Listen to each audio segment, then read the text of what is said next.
Supaya tidak berpanjang lebar, Gibran mundur. Karakter, di sisi hukum, di sisi moral. Bahkan kalau gampangnya ngomong, dia ini lebih parah dari bapaknya. Halo guys, Anda kembali bersama saya Bang Bill. Di video kali ini aku mau sajikan ke kalian tentang mantan jenderal ya, Mayor Jenderal Sunarko, bukan Soekarno, Sunarko ya. Beliau juga mantan Jenderal Kopassus kalau nggak salah beliau itu ya. Kita tahu beliau yang menokohi untuk agenda pemakzulan kepada Gibran. Ini luar biasa. Beliau begitu getol guys, nggak tahu sampai cukup kencang. Ia menganggap bahwa Gibran itu pokoknya cacat hukum, cacat moral, nggak punya pengetahuan, intelektualitasnya rendah. Luar biasa beliau membuli seorang wakil presiden. Oke, kita akan bahas. Sambil membahas ini, aku juga mau sajikan ke kalian. Ada berita gembira ini. Berita gembiranya adalah Hasan Nasbi nggak jadi mundur guys. Dia kena cubit sama Pak Prabowo. Lo nggak bisa mundur, lo mesti backup gue. Lo mesti tetap menjadi kepala kantor juru bicara kepresidenan ya. Begitu kalau nggak salah. Kepala kantor komunikasi presiden, begitu. Dan Hasan Nasbi ini juga setahu saya, walaupun memang di pekan lalu, 2 pekan lalu bahkan, itu sudah membuat satu video menyatakan mundur, tapi kayaknya Pak Prabowo kunci dia. Nah, jadi buat kalian yang mengatakan bahwa Tempo, ya, Tempo kan yang membuat gaduh tuh sampai kemudian Mas Hasan ini jadi kambing hitam. Buat kalian yang menganggap bahwa Jokowi tidak ada kekuatan, buat kalian yang menganggap Gibran tidak ada yang membela, nah ini sudah Hasan Nasbi tetap menjadi pionir untuk menjaga barisan Jokowi dan Gibran bersama Kabinet Merah Putih. Wey, tambah sakit hati orang-orang. Kita ke Pak Jenderal dulu ya. Ini kita dengarin dia ngoceh-ngoceh soal pemakzulan Gibran. Karakter, di sisi hukum, di sisi moral. Bahkan kalau gampangnya ngomong, dia ini lebih parah dari bapaknya. Bapaknya 10 tahun sudah bikin kayak gitu Indonesia compang-camping. Apalagi kalau si Mimpin. Batas pengabdian tuh ada. Ketika tembakan salvo terakhir. Nah, sebelum tembakan salvo itu, seperti Pak Tri dan lain-lain karena ini purnawirawan, ya sudah. Jangan kemudian diam 1000 bahasa. Ini sudah warning karena mereka juga memikirkan bangsa ke depan. Antara udang budi sama Jokowi, karena ini anak Jokowi, ya kan? Atau dia memimpin negara. Kita yakin itu tahu, dan ini dilema karena dia punya utang budi sama Jokowi. Jadi, kita belajar dari Bung Karno, dari Pak Harto, kenegarawanannya. Akhirnya mengalah untuk kepentingan bangsa yang lebih besar. Saya kira tuntutan yang dilakukan oleh Purnawirawan TNI juga gitu, berharap supaya tidak berpanjang lebar, Gibran mundur. Setelah DPR kita beri masukan, DPR akan memanggil MK. Mimpi Pak Jenderal mimpi. Enggak lah, enggak semudah dan semurah itu. Bagaimana mungkin Purnawirawan ini juga kan tidak bisa juga kita nilai sebagai orang-orang yang masih seperti mereka sebagai jenderal, mengabdi sebagai abdi negara untuk menjaga Indonesia. Enggak. Mereka adalah manusia politik, ya, orang-orang tua politik yang berharap mendapat panggung. Ya, ini orang kok pendukungnya Anies Baswedan di tahun 2024. Bagaimana mungkin kemudian kita akan terjebak? Ini aku kasih lihatnya. Ini ada ada kalau nggak salah profil Maijen TNI Purnawirawan Sunarko, mantan Danjen Kopassus, dukung Anies. Ini kenapa Aniesnya nggak kelihatan? Kita lihat dulu ini ya. Dukung Anies ya. Dukung Anies Capres 2024. Ya gimana coba? Jadi beliau ini manusia politik, jadi nggak bisa juga kita kemudian terjebak memahami dan memposisikan beliau itu sebagai orang yang patut dijadikan teladan. Udah nggak bisa karena manusia politik. Salah ketika dia mengatakan bahwa Mas Gibran itu tidak punya pengetahuan, intelektualitasnya turun, moralitasnya bermasalah. Enggak. Itu tuduhan orang. Itu penilaian orang yang memang benci sama Pak Jokowi dan juga benci sama Mas Gibran, ya kan? Dan mereka ini kan orang yang sudah, maaf ya, sudah kolot nih, sudah klasik lah. Kenapa? Karena pandangan mereka ini pandangan konservatif, tidak melihat Gibran itu sebagai agenda masa depan Indonesia, kan gitu. Ketika juga sang jenderal menyebutkan bahwa ini Prabowo jadi dilematis dia antara mendukung atau membela Jokowi karena biar bagaimanapun hutang budi, sebab Gibran sudah bersama-sama dengan Jokowi itu bagian dari hutang budinya Prabowo kepada Jokowi, atau kemudian harus membela negara. Nah, ini pilihan dan juga perspektif yang keliru menurutku. Ya, untuk masa depan negara maka Prabowo harus mempertahankan Gibran. Kenapa? Karena dengan menjaga, mengawal, bahkan merangkul Gibran itu sama dengan membuat masa depan Indonesia itu masih dipimpin oleh Prabowo. Itu yang nggak dipahami. Tapi sudah, ini bukan soal paham dan tidak paham juga sih, karena memang mereka motivasinya motivasi anti kepada Jokowi dan juga Gibran, guys.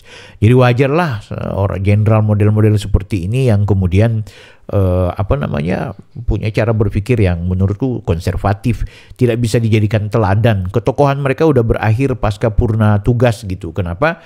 Karena memang selama juga menjabat, ya aku pikir tidak ada kontribusi besar, tidak ada kekuatan atau sesuatu yang spektakuler. Minta maaf nih, kalau aku mau lihat mereka yang memang terlahir dari alma mater TNI yang punya kontribusi terhadap negara ini, itu sangat sedikit yang punya sepopuler pertama Soeharto, yang kedua Prabowo. Serius. Coba Anda perhatikan siapa tokoh TNI ya, mereka yang menjadi panglima, mereka yang menjadi pejabat di lingkungan TNI yang memiliki kontribusi besar terhadap bangsa ini sepopuler Soeharto dan juga Prabowo. Ya kan?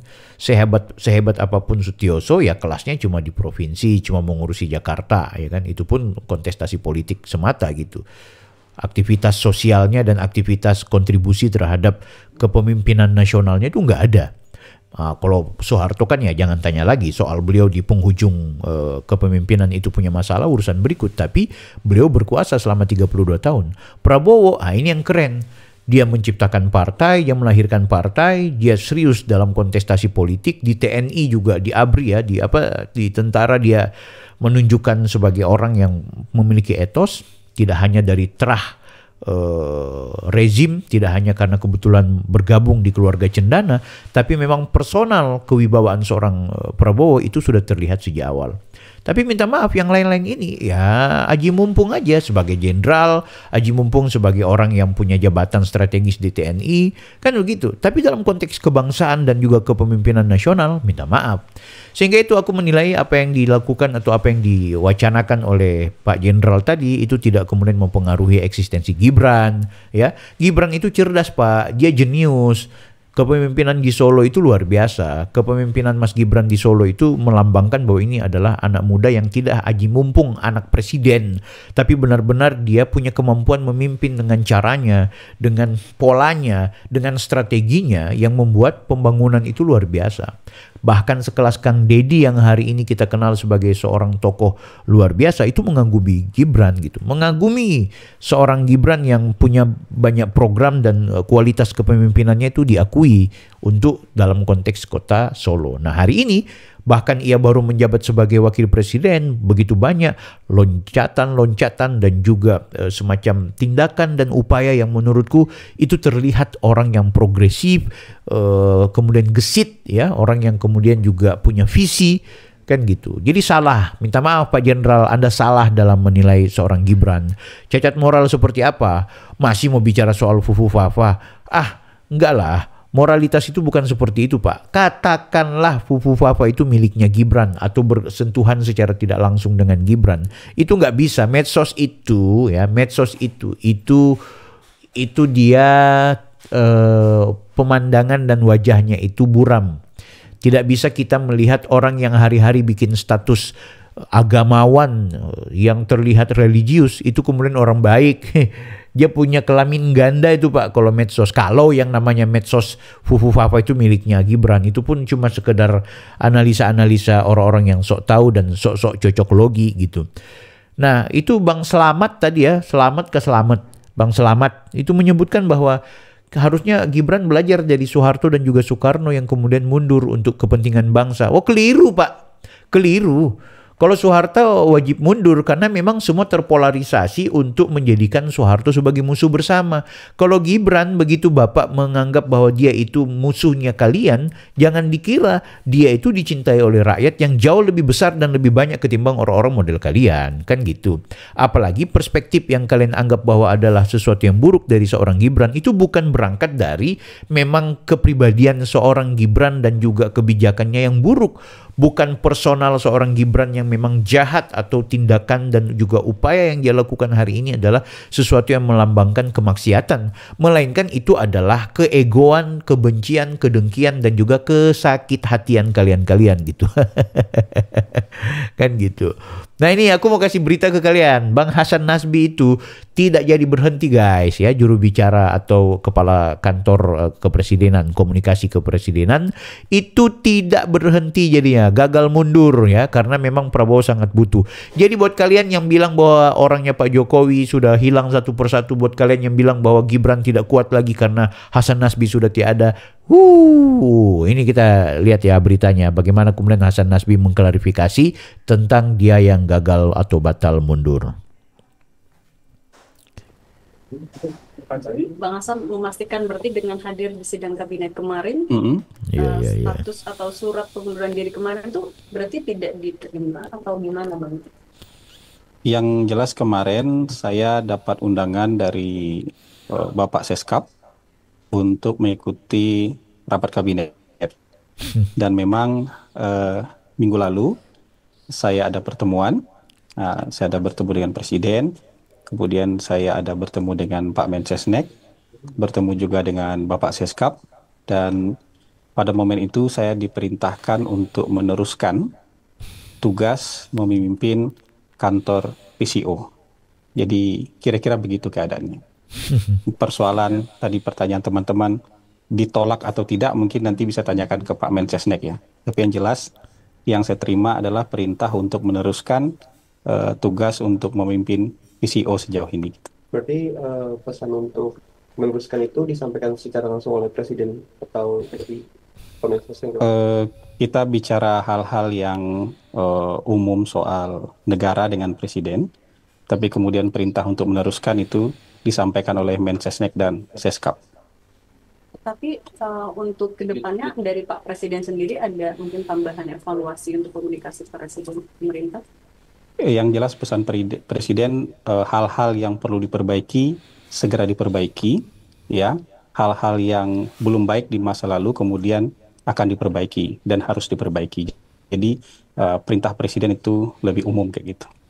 Soal pengangkatan jubir istana Pak, kan Kenapa? Kata Pak Prasetyo Hadi, ini nggak akan tumbang tindih antara PCO dan jubir istana. Berarti tupoksi PCO apa, tupoksi jubir istana? Karena sebenarnya kalau tupoksi kantor komunikasi Presiden kan sudah dituliskan dalam Perpres.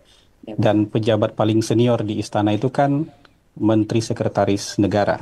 Jadi sebenarnya Menteri Sekretaris Negara bisa bicara apapun karena dia pejabat yang paling senior di istana. Kalau kita kan memang harus diberikan label komunikasi baru bisa bicara. Dan di kantor ini kan nggak semua orang bisa bicara. Jadi kita memang konsisten aja dengan tugas dan fungsi yang diamanatkan oleh Perpres nomor 82, mengkomunikasikan informasi-informasi yang sifatnya strategis yang terkait dengan Astacita, terkait dengan program hasil terbaik cepat, terkait dengan program prioritas. Jadi kira-kira ruang lingkup amanah Perpres untuk kantor komunikasi ini yang sering kita sebut dengan 8-17-8 itu.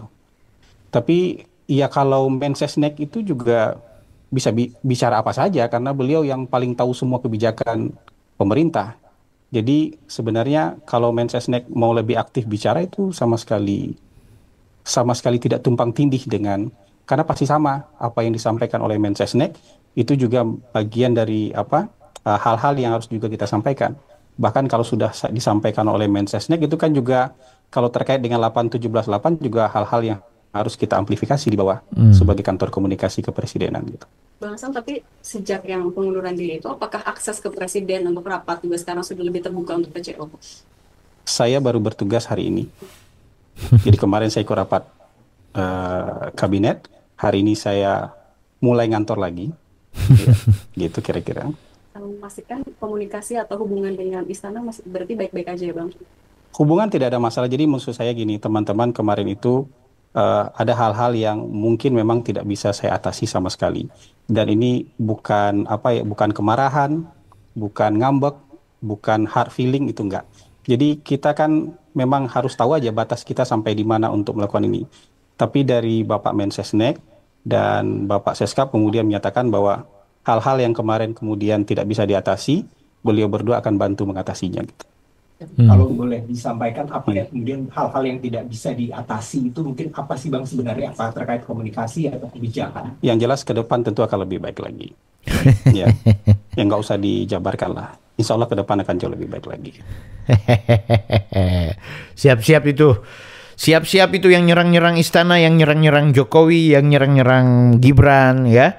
Kalian anggap bahwa Hasan Nasbi yang menjadi bempernya Pak Jokowi bersama Gibran, ya, terserah penilaian apapun. Tapi yang jelas beliau akan tetap bertugas menjaga Prabowo, menjaga Gibran, dan menjaga Merah Putih guys. Itu ya, itu. Jadi Pak Jenderal tadi sayang sekali ya, Anda terlalu berlebihan dalam punya pandangan. Dan yang jelas kita berharap Bang Hasan bertugas dengan baik. Dan Bang Hasan bantu tuh Pak Jokowi, diserang terus tuh sama penyinyir-penyinyir. Oke guys, tidak usah berlama-lama ya. Terima kasih sudah nonton. Jangan lupa nonton video-video saya lainnya. Pastikan like, comment, and subscribe. Saya Bang Bill, Offside.